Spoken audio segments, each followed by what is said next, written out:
Oscar-winning director Nikita Mikhalkov is the most powerful man in Russia's film industry. He's also close to Vladimir Putin. He's in no doubt why his friend is so popular. Because he answers questions. Because he does not drink. Because he looks good. Because it is clear what he stands for. Because he does not hide from problems. You ask, why do people like Putin? Because he has given Russia her dignity back. That new dignity has led to a wave of patriotism and a renewed interest in Russian culture. This film, set in World War II, is the most expensive Russian movie ever made.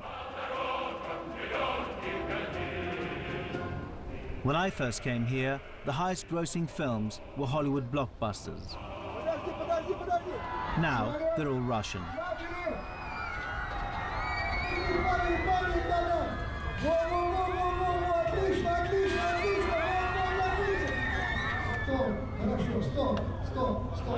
And there's another reason why Russians support Vladimir Putin. They've traditionally always had strong leaders and like it that way. Russian mentality strongly depends upon a leader. And a firm hand, a strong man? A firm hand, definitely.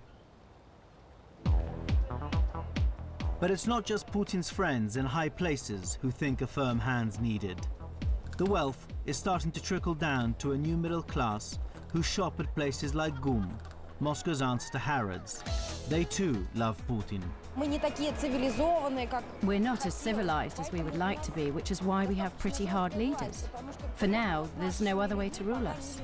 And maybe with us Russians, you need to be tough. And no wonder, after the 1990s. This is what GUM looked like only 15 years ago. Russia was reeling from financial and social chaos. Meanwhile, President Boris Yeltsin often appeared less than in control. The once feared superpower was bankrupt and on its knees. Crime was rampant and contract hits common. Putin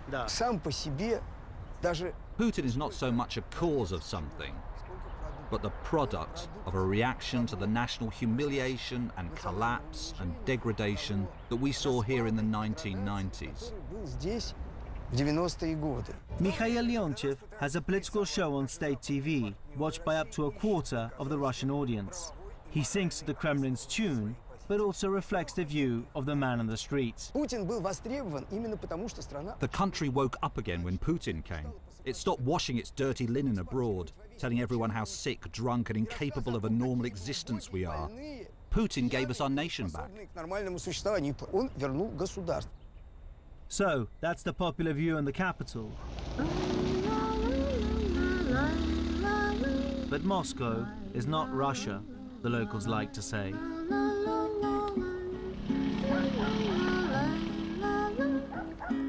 100 miles away, things look very different. But even here, where life is a struggle, it's not hard to find fans of Vladimir Putin. Take Larissa and her parents. She earns £250 a month, and their pension is only £80 each. Capitalism has not been good to them. Mention Putin's name, however, and you'll hear only praise. Under Putin, of course, things have become better. Under Yeltsin, we didn't get our salary. They would just give us a part of our salary, and they didn't pay us for months. They didn't pay pensions. We worked and worked, and they didn't pay us. Then our factory went bankrupt, and they shut it down.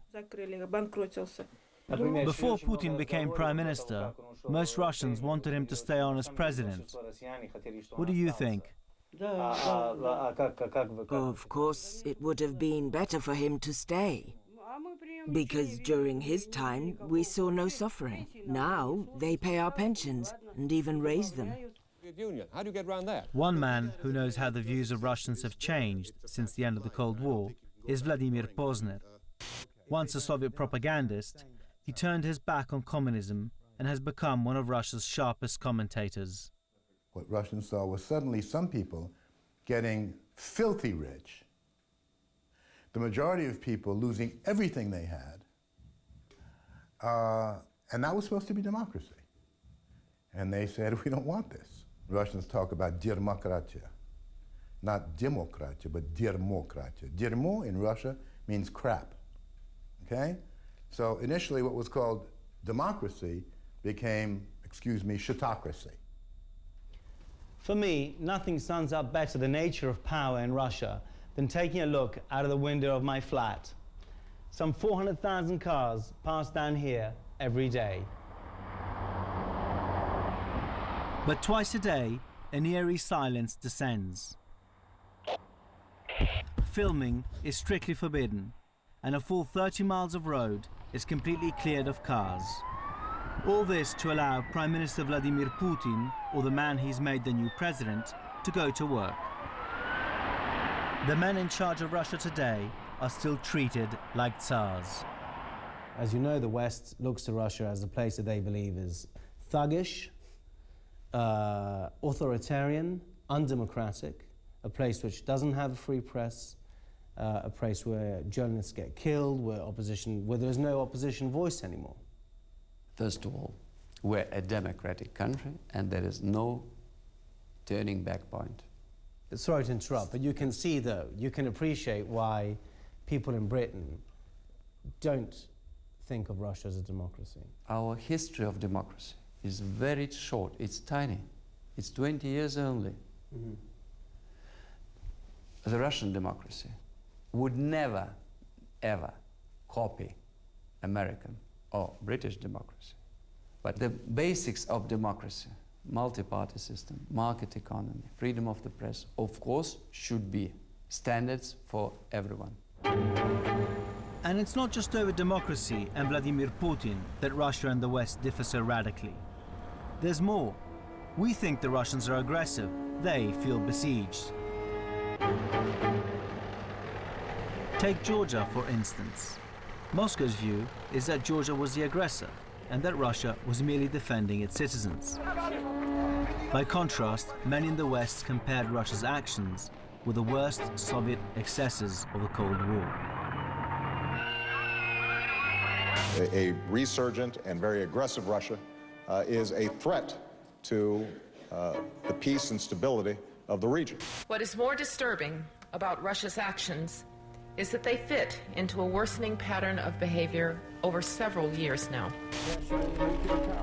And nowhere is this clash in sharper focus than over the enlargement of NATO. For the West, the argument is simple. When the East Bloc collapsed and Russia emerged from the ashes of the Soviet Union, many former allies joined NATO. We regarded it as their free choice and no threat to Russia at all. Now, let's wind the clock back and look at the map from Russia's point of view. States which were once allies turn around and become NATO members, bringing the alliance ever closer to Russia. The problem is obvious. New military bases, new military potential is coming closer and closer to our borders. We can't understand why Western world needs that. We're not aggressive. We have recognized territorial integrity of all former Soviet republics. We're not going to start a war or attack any country. So Russia has no territorial ambitions? Of course not.